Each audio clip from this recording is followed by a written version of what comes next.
sama menika lajengaken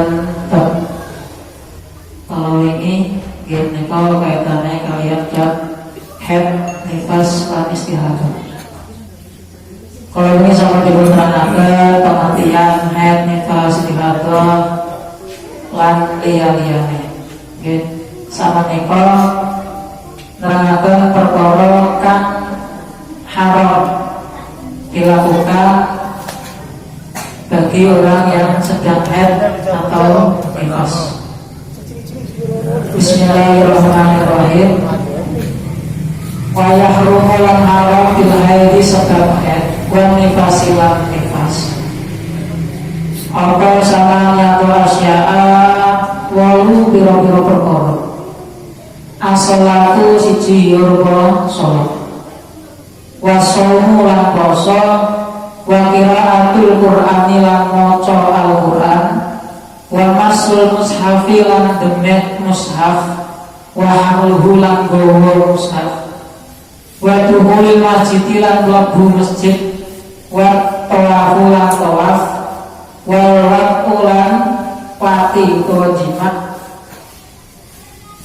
wal istimta'u lan ngalap seneng bima kelawan perkara baina surati kang ana ing dalem antarane wedel war rubati lan dengkul. Bismillahirrahmanirrahim. Wa yahrumu bil hati wa nifasi wa fi batin sahih wa yahrumu alal haidi sama nyata asya'a. Terus haram melakukan beberapa perkara bagi orang yang sedang haid atau nifas, itu 8 perkara. Ya, jadi orang perkara sing ora itu dilakoni kedua wong sing lagi haid utawa nifas. Adua as-sholatu fardhan aw naflan wa kada sajdatu tilawati wa syukri. Yang pertama yang haram dilakukan bagi orang yang sedang haid atau nifas adalah sholat, baik sholat fardu utawa sholat sunnah. Begitu juga haram adalah melakukan sujud tilawah dan sujud syukur. Jadi sujud tilawah dan sujud syukur itu meskipun sujud di luar sholat itu tetap haram, tidak boleh dilakukan oleh orang yang sedang haid atau sedang nifas. Kalau sujud tilawah itu sujud yang dilakukan ketika membaca atau mendengar ayat-ayat sajdah. Nggih wonten Al-Qur'an ana 15 tempat. Salah satunya wonten ing surat Al-A'la. Al-Alaq. Iqra. Wasjud wa tarib. Nah, itu salah satu kalian. Ketika mendengar atau membaca itu kan biasanya disunahkan untuk melakukan sujud tilawah. Takbir sujud membaca sajadah wajhiya lillahi khalaqahu saterusnya. Tapi bagi orang yang haid dan nifas tidak diperbolehkan. Begitu juga dengan sujud syukur. Ya, sujud yang dilakukan ketika mendapatkan nikmat, baik itu berupa nikmat atau terhindar dari bencana, itu disunahkan sujud syukur. Tapi bagi orang yang haid dan nifas tidak diperbolehkan. Wasane as-shaumu fardhan aw naflan. Yang kedua, haram dilakukan bagi orang yang haid dan nifas adalah puasa, baik itu puasa fardu ataupun puasa sunnah. Tetapi hal ini perlu diketahui tetap wajib diqadha di selain bulan Ramadan ketika dia haid, ketika dia maksudnya suci, wajib diqadha. Nah, sholat tidak wajib, bahkan harus diqadha. Itu wis rukhsah, keringanan. Wong bulan iki mesti haid, karena bulan haid 7 dina, bahkan masih 15 dina, jadi diqadha ya sesasi sholatnya. Nah, itu karena Islam sendiri atau Allah tidak akan menyulitkan atau tidak akan membebani kaumnya. Nah, itu kan menjadi beban. Tapi kalau puasa tetap harus diqadha. karena paling kan dalam waktu 11 bulan kan bisa longgar. Nah, mulai ini sudah bulan Rajab sudah akhir, terus mendekati bulan Sa'ban, sing isih duwe kondo sholat, kondo poso, lek ndang di sahur, bojone utawa manune dikandani takoki, isih duwe kondo poso ora, isih duwe utang poso utawa ora, isih duwe segera kon nyaur, aja sampe urung dikondo wis tekan poso meneh, tapi itu dulu. Oke. Selain kewajibannya masih tetap, kondonya masih tetap. Ketika dia belum dikondo sampai sudah datang bulan Ramadan lagi, dia itu denda yaitu bayar fidyah. Tetapi meskipun sudah dibayar fidyahnya, utangnya belum tersaur. Mungkin mau bayar denda nih, ya, bayar denda nih, fidyah itu denda nih. Tapi pokoknya utangnya tetap belum disaur selagi belum disaur. Mulai dikandani iki wis bulan Rajab akhir, aja sampai isih diutang wis tekan berposo meneh. Wa salisu qira'atul Qur'ani. Yang ketiga adalah membaca Al-Qur'an. Wa rabi'u masul mushafi wa wa ismu lil maktubi min kalamillahi ta'ala bainad daftaini wa hamluhu illa idza khafat. Yang ketiga adalah membaca Quran, yang ketiga boleh. Yang keempat adalah menyentuh demek mushaf. Mushaf adalah sebuah nama untuk sesuatu yang di situ tertuliskan kalamillah, tertuliskan ayat-ayat Allah di antara dua sampul, di antara dua pojok, maksudnya dua sampul. Wahamluhu demek le orang-orang apa meneh go samsonya. Neng illa idafat alaih, kecuali ketika ada kekhawatiran terhadap Al-Quran tersebut, terhadap mushaf tersebut. Contoh, ada orang head melihat ada Al-Quran di bawah, kamera pas, ya, itu diperbolehkan segera diambil kemudian dibawa diletakkan pada tempat yang pas. Ya. Tapi kalau tidak ada sesuatu yang mengkhawatirkan, yo gowo, yo benek, yo ora itu. Wal khamisu duhulul masjid lil haidi in khafat talwisah.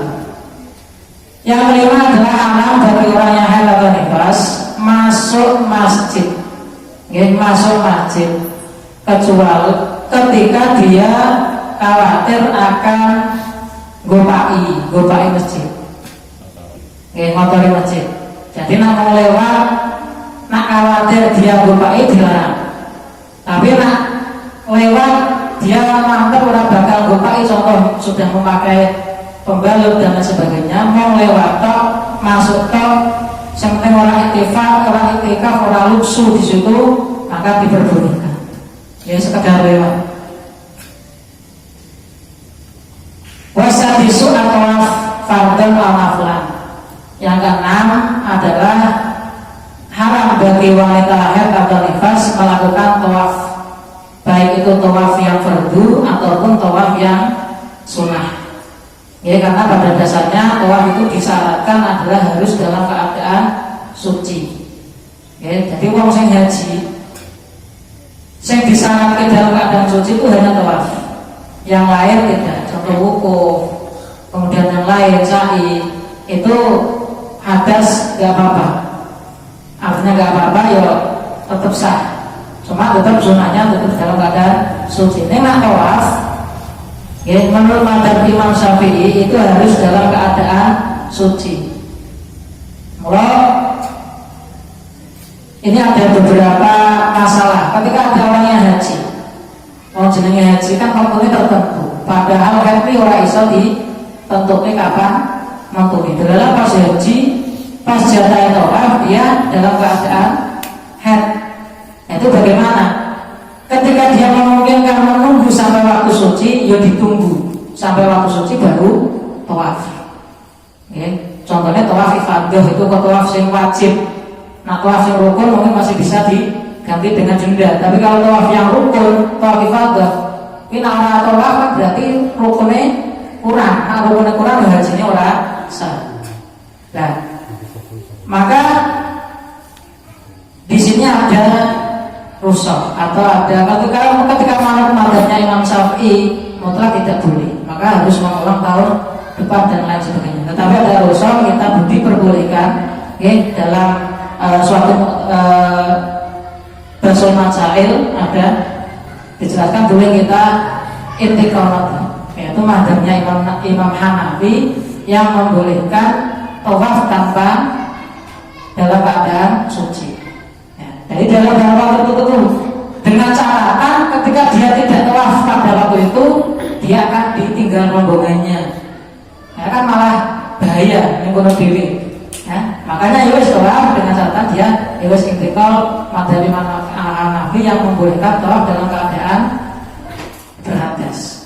Tapi kalau menurut madhabi Imam Syafi'i di sini mutlak harus dalam keadaan suci. Jadi kemarin yang menyentuh laki-laki dan perempuan menyentuh kan ya batal. Tapi nampak tawaf ya itu dalam keadaan darurat terpaksa boleh intikal.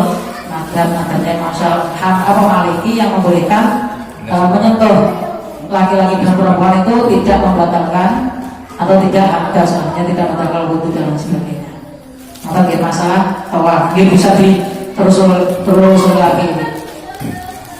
Wasabiu awalku ya yang nomor 7 lagi sengatananya utama yang diingat-ingat tidak boleh dalam keadaan haid atau nifas itu adalah bersenggama atau berhubungan suami istri, tidak boleh. Karena harus terlanjur berhubungan ya dia dosa dan disunahkan kepada orang yang telah terlanjur waktu atau bersenggama hubungan suami istri dalam keadaan istrinya tuh haid terus, itu disunahkan untuk sedekah dinar, sak dinar, didinarin. Boleh mana biar dari nak nalikan lewat TV pas orang kata deres ketai, disunahkan setengah dinar. Aku disunahkan itu sunnah sedekah, tetapi dia tetap posisinya ya dosa karena melanggar larangan. Wasamenu, nah ini komen. Wati itu orang di sini katakan tidak boleh lagi istimta bima bena surah warubah. Istimta ini mau ngalap senang tok. Oke, yes, nak sing dibujuk ngerti. Istimta itu ngalap seneng.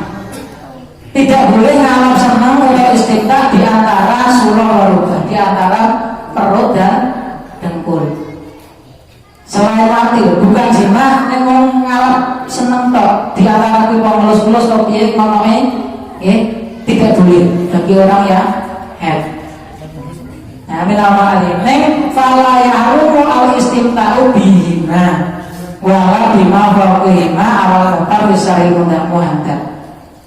Maka tidak haram istimta pada perut, pada pusar, pada kodel dan dengkul. Nak mau ngelus-ngelus kodel itu dengkul itu utawa sak munggah ngelus-ngelus duri kodel itu boleh. Neng sebutnya aja di antara perut dan dengkul aja. Nak lihat itu yang tahu apa sing ngaten anyar ditinggal seminggu sekitar. Ditinggalkan seminggu bingung. Ya tuh lah istimta kok nih aja sampai berhubungan suami istri. Nah, bolehnya istimta juga selain di antara perut dan dengkul. Yang itu sing rentuk. Nah, itu adalah sesuatu yang haram atau yang tidak boleh dilakukan untuk orang yang haid dan nifas. Selanjutnya di sini diterangkan bagi Muslim dalam kitab takrib, yaitu sesuatu yang haram bagi orang yang junub. Tetapi dalam Al-Quran dikatakan sebenarnya ini lebih pas ketika ditempatkan pada bab perkara yang mewajibkan mandi. Tapi oleh bagi Muslim diletakkan di sini. Bismillahirrahmanirrahim. Wa ya'lamu haram ala junubi yang atase orang junub kalau yang tadi kan khusus wanita, kalau yang junub ini ya berarti untuk wanita atau untuk laki. Khamsata asya'a 5 biro suci. As-sholatu siji ya sholat, wa qiraatul Qur'ani lan maca Qur'an, wa nasrul mushafi lan demek mushaf kahamluhu lan gowo mushaf, wa tawafu lan tawaf, wa lubsu lan meneng fil masjid ing dalam masjid. Ada 5 perkara yang haram dilakukan oleh orang yang junub atau orang yang jinabah. Okay. Bagi laki-laki atau perempuan yang setelah melakukan hubungan suami istri, atau bagi laki-laki yang telah mimpi mengeluarkan sperma dan lain sebagainya, itu tidak boleh melakukan 5 hal sebelum dia suci. Ya, sebelum dia suci. Kalau haid, nifas, itu kan dia sucinya harus menunggu masanya. Tetapi kalau junub ini ya memang melakukan itu ya dan adus. Ya. Selagi dia belum suci, masih dalam keadaan junub, dilarang melakukan 5 perkara. Yang pertama adalah sholat. Ya, baik sholat fardu ataupun sunnah. Nah, sholat ya adus bisik atau jinabah. Wasani qiraatul Qur'ani. Yang nomor 2 adalah membaca Al-Qur'an. Ya, membaca Al-Qur'an itu tidak boleh. Ayat dari masukin atilawati ayatan kana al-harfan sirah al-jahdan. Ya, yaitu Al-Qur'an yang tidak dinasakh. Baik membacanya itu satu ayat, satu huruf, satu surat, baik itu pelan ataupun banter, itu tidak boleh. Nah, wa kharajul Qur'an atau al-Injil. Amal al-adkaru al-Qur'an fatahilu la biqasdi Qur'an. Dikecualikan dalam kata Al-Qur'an yaitu Taurat dan Injil. Meskipun itu kitab Allah, tetapi di sini tetap boleh memegang, membaca Taurat, membaca Injil. Adapun dzikir, adapun dikiran, wiridan, sing di dalam dikiran atau wiridan tersebut, doa-doa tersebut ada atau menukil dari ayat-ayat Al-Qur'an, maka diperbolehkan dengan catatan kita jangan menyengaja membaca Al-Qur'an, tapi yang nyongojone yang dikiran, nyongojone do. Seperti Bismillah, Al-Fatihah kan biasa dari dungo, dari dikiran, wiridan sehari-hari. Boleh meskipun itu Al-Qur'an dengan catatan sebagai doa, sebagai dzikir, tidak sebagai kita menyengaja membaca Al-Qur'an. Boleh lagi ngelekake mau maca Al-Qur'an salah dileki sebenarnya ini boleh, itu ngelekake. Wasalisu yang ketiga masbul mushafi wa haflihi. Sama yang ketiga adalah mendemek atau menyentuh mushaf. Mushaf tadi sudah diterangkan, dan membawa mushaf. Nyentuh orang itu apa meneh boleh teman, kecuali dalam keadaan tadi, dalam keadaan tertentu, saya ada kekhawatiran terhadap Al-Qur'an tersebut. Kudune digowo utawa Al-Qur'an didolakan tak cili. Dalam keadaan sunat, ya dan segera dijaluk. Karena dicacili kok dolanan dan sebagainya. Nah, lebih baik dijaluk, terus disingkirke, dipamanke sing benar. Warabiul tawaf, sama. Yang keempat adalah tawaf. Nah, bagi yang junub, tawaf ya dosa gampang. Tapi nak tawaf kan permasalahannya haid. Haid kan dosa kudu nak wis suci. Namun junub loh, adus. Selesai. Jadi suci. Wahamisu al-lusu fil masjidi. Nah ini yang kelima adalah meneng berdiam diri di dalam masjid. Nak mau lewat setelah tidak takut ngotori masjid gak apa-apa. Neng nak lusu meneng berdiam diri oleh iktikaf niki haram. Kecuali dalam keadaan darurat. Sebagaimana kaman ihtalama fil masjidi wa ta'aduri alaihi urujahu minhu li khaufin ala nasihi aw malihi. Kecuali dalam keadaan darurat, seperti masobahu berkelana turun ke masjid, Ya, kalau Arab turun di hotel di tengah turun yang masjid. Beliau ngimpi untuk mani kan dia berarti dalam keadaan junub. Lah tangi-tangi dalam jogo ada rasa takut kekhawatiran ada utawa apa jenenge ana apa dalam sebagainya lihofin ala nasi awali utawa pamane dua bondo nak tak tinggal lagi enggak bondone dicipuk wong. Nah itu dia boleh berdiam diri di situ dulu sampai dalam keadaan aman. Ya, dalam keadaan orang mau begitu dia mimpi keluar nih, ya harus segera keluar dari masjid terus mandi. Ojo malah santai-santai sih. Nah, kalau bagi perempuan, ya lusuh tidak boleh.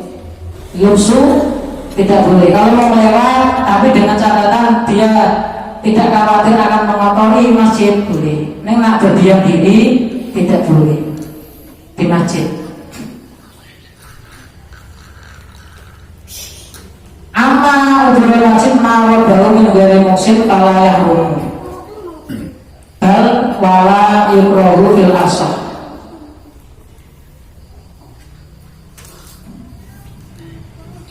Nak mau lewat tok mau lewat di jero masjid neng minugari muksin tidak orang apa jenenge orang anteng orang meneng maka mula orang haram bahkan ya orang makruh menurut kaul sing asal. Neng bakal juga junubi bil wajibi manjiliti lupsi. Nak mider bahwa rene meskipun mider kan laku bolak balik itu dihitung oleh orang sing berdiam diri di dalam masjid. Nak mau lewat ya mau lewat, ya lewat juga sesuatu sesuatu mereka nak lewat mundar mandir itu dikatakan sebagaimana dia adalah dalam keadaan lusuh, artinya tidak boleh. Ya. Lewat boleh, nak bola lewat modal mandir yang tidak boleh. Wa wajib bermasjid al-madarisu warobat. Dikecualikan dengan dawuh masjid yaitu madaris di madrasah, sekolahan, di pondok-pondok, ya di musola itu tidak dikatakan sebagai obatan sebagai masjid. Niku enggak masalah, ya, tidak apa-apa. Nak masjid niku tidak boleh. Nah permasalahannya adalah bagaimana kalau dalam serambi. Nah, untuk serambi ini ada dua versi. Artinya versi itu bagaimana dia niatnya ketika bangun. Nah, contoh serambi ini, ketika dulu niatnya ini sudah dipaparkan untuk masjid dan membangunnya adalah memang untuk masjid, meskipun dikatakan sebagai serambi, maka tetap dihukumi masjid. Tapi kan bangun ini, contoh bangun ini, kota ini masjid, kemudian ada orang yang wafat ini untuk kesejahteraan masjid, kemudian oleh panitia dibuat ini khusus untuk serambi, diniatkan memang untuk benar-benar serambi, yang kaitannya nanti bisa digunakan untuk kegiatan lain-lain, maka boleh. Ya, boleh artinya hukumnya bukan hukum masjid.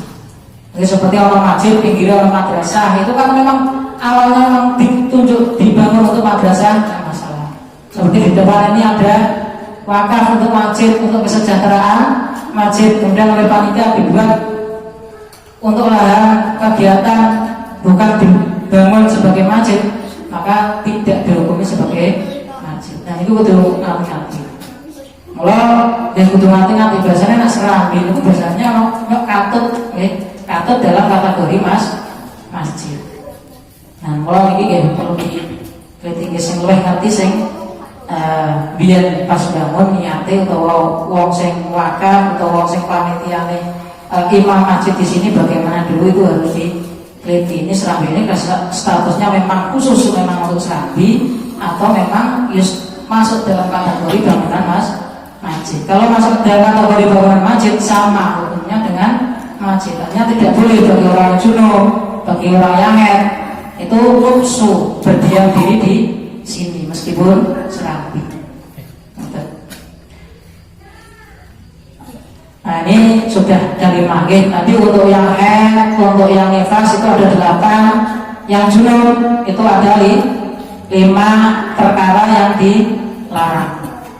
Kemudian di sini diterangkan lagi ada beberapa perkara yang haram dilakukan oleh orang yang hadas kecil. Wa yahrumu haram al-muhdisi ngatasi wong kang hadas kecil, hadasan asghar hadas kecil, salah satu asya'a perlu biro-biro perkara.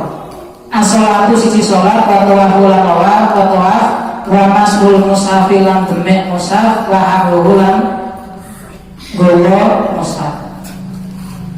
Jadi bagi yang hadas kecil tidak boleh melakukan 3 perkara, yaitu yang pertama sholat, yang kedua tawaf, yang ketiga adalah menyentuh Al-Quran atau membawa Al-Quran. Nak moco boleh, nak hadas kecil ini orang demek moco itu. Nak hadas besar moco orang itu, kecuali dengan tadi, ada kecuali karena niatnya untuk pikir, tidak untuk menyengaja membaca Al-Quran, itu boleh. Nah, bagaimana untuk orang-orang yang hafid Al-Quran ketika dia head, kemudian dia khawatir nak orang mocor, orang lalal kok tidak lali, nah, maka nanti di situ boleh dengan catatan ya dengan batin kemudian kau umami yang tidak sampai keluar suara. Tetapi dalam suatu pendapat dalam kitab lain, kalau benar-benar memang khawatir takut lali, dia dibolehkan.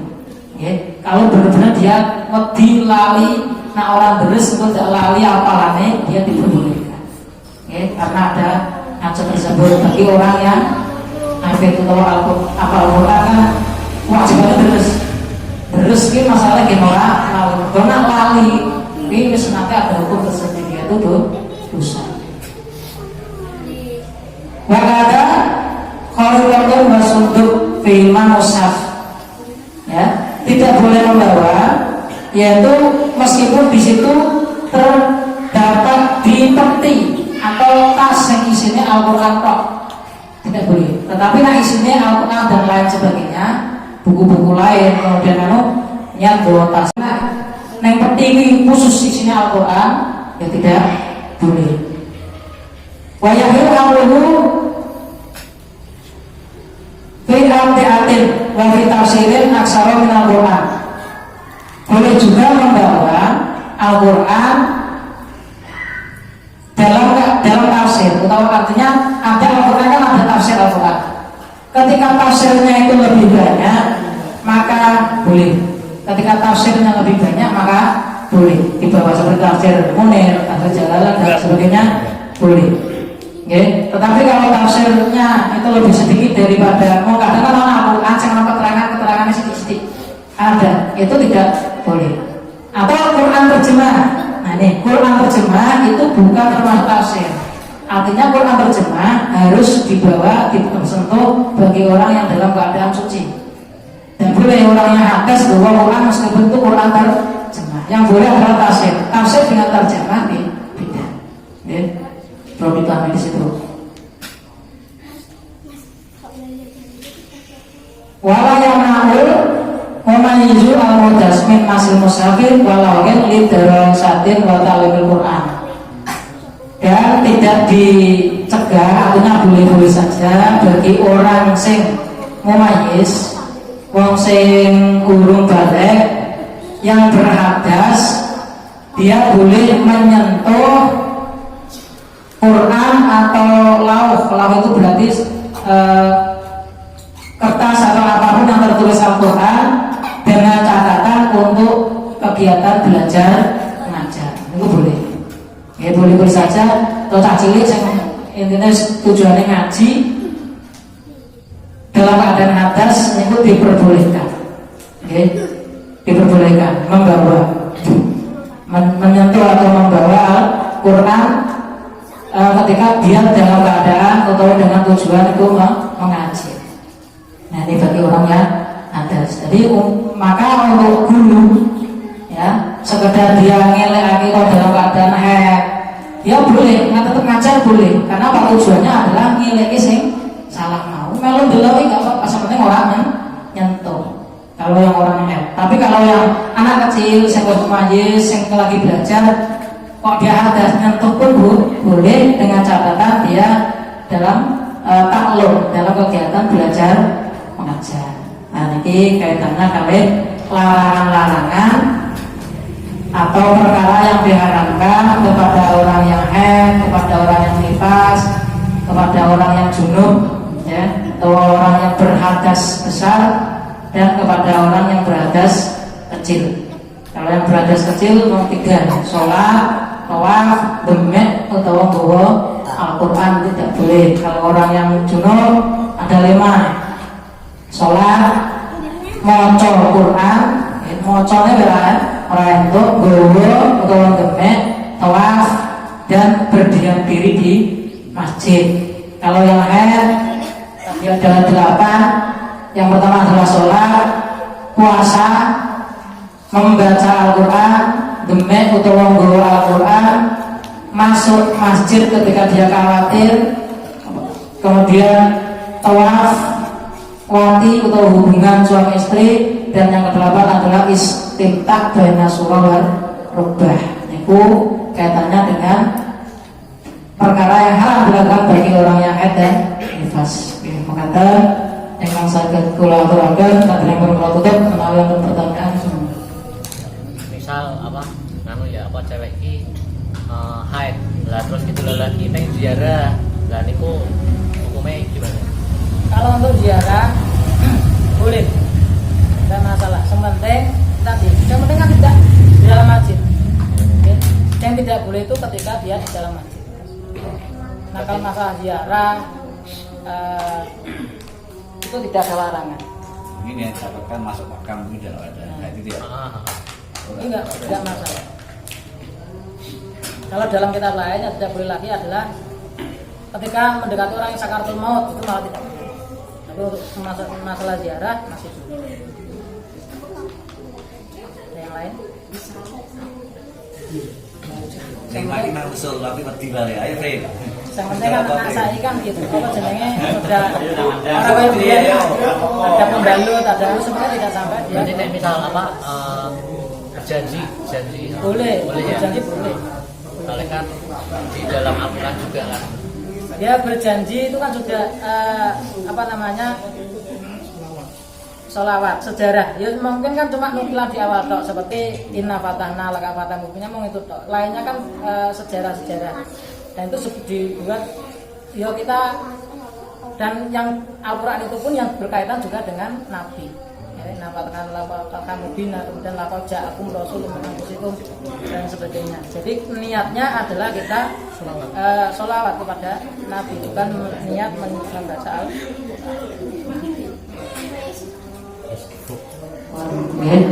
Sekarang insya Allah bincang sudah masuk kita dulu ahkam sholat. Kita menerangkan tentang sholat. Wassalamualaikum warahmatullahi wabarakatuh.